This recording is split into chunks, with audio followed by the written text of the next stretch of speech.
Olá a todos, bem-vindos a mais uma edição do artigo recomendado do mês da Revista Portuguesa de Cardiologia, agora a edição de janeiro.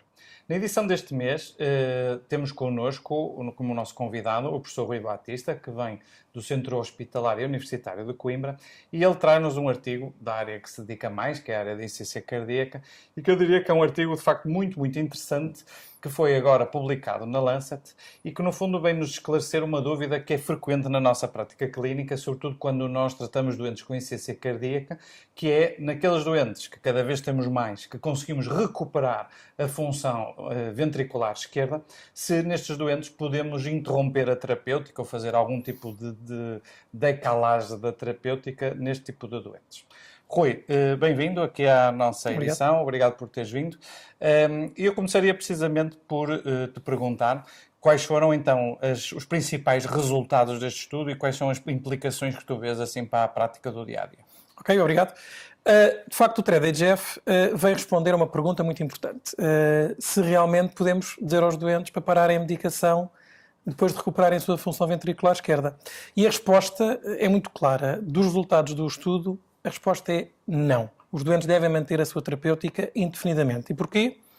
Porque neste estudo, que foi um estudo que comparou uma estratégia de parar a medicação sequencialmente, primeiro os antagonistas dos fatores mineralocorticoides, depois os beta-bloqueantes e depois os IECA ou ARA, a verdade é que neste grupo de doentes em quem se fez esta suspensão gradual dos fármacos ao longo de 8 semanas, a verdade é que 44% destes doentes tiveram marcadores subclínicos de deterioração de função ventricular esquerda, sejam eles uma diminuição da fração de ejeção ventricular esquerda, um aumento dos volumes telediastólicos do ventrículo esquerdo ou um aumento do NT-proBNP.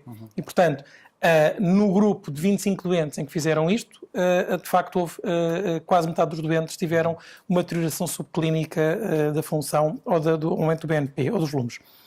Outro grupo de 25 doentes que também foi testado, que serviu de braço controlo, fez depois uma estratégia de crossover para posteriormente, ao fim de 6 meses, para também uma redução progressiva dos fármacos moduladores de prognóstico. E a verdade é que neste grupo, novamente, 36% dos doentes voltaram a apresentar marcadores de deterioração de função ventricular. Isso, de facto, é interessante, não é? É muito interessante, até porque conseguiu-se, com um relativo pequeno número de doentes, mostrar isto de uma forma bastante clara. E, nesse sentido, até vinha-te perguntar também se achas que este estudo dá a resposta definitiva ou se achas que ainda há muitas limitações ou algumas limitações neste estudo que nos levam, de facto, a alguma... Qual é o tipo de população utilizada? Nós percebemos que quando temos nestes doentes na consulta, habitualmente são doentes jovens, ou são mulheres que querem engravidar, ou são doentes que têm efeitos secundários com os fármacos e até pressionam, de certo modo, o médico a largar a medicação. Mas a verdade é que este estudo, apesar de não ter havido nenhum evento cardiovascular major com esta diminuição da medicação, a verdade é que, retirando a terapêutica moduladora de prognóstico, os doentes mostraram logo sinais de deterioração. E mais importante ainda é que não houve nenhuma variável de forma clara, seja de formação treino ventricular por ressonância magnética, prova de esforço cardiopulmonar, valores mais altos de peptídeos natriuréticos, que de forma robusta pudesse identificar o grupo de doentes em que podíamos largar a medicação.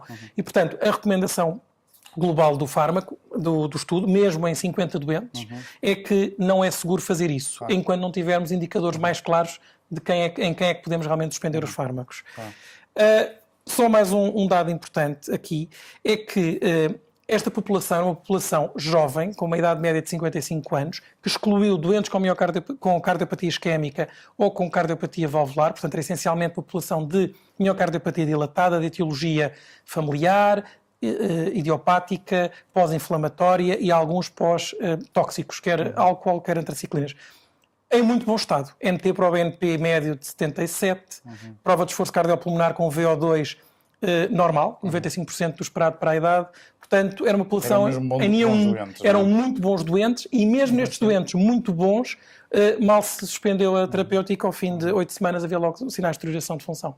Isto é engraçado, não é? Porque aqui estamos a falar sobretudo das implicações clínicas, mas depois se calhar há aqui a questão mais filosófica, ou se quiseres, fisiopatológica, que é um bocadinho percebermos a insuficiência cardíaca em si. No fundo, se isto é uma doença de facto em que o miocárdio recupera, ou se está, ou se fica curado, ou então se fica só em remissão, digamos assim.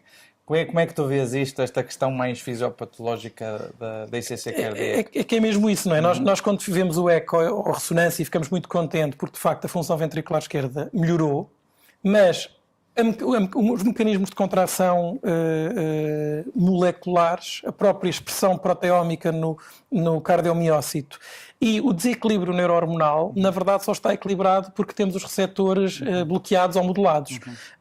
A doença continua lá. E, portanto, a verdade é que este pequeno estudo, com 50 doentes, vem lembrar-nos que, provavelmente, nestes doentes com insuficiência cardíaca, com redução de fração de ejeção, que melhorou, eles estão apenas em remissão, eles não estão curados. E, portanto, quando nós retiramos a terapêutica, que faz a modulação contrátil, que faz a modulação do meio neurohormonal, a verdade é que a doença volta a manifestar-se.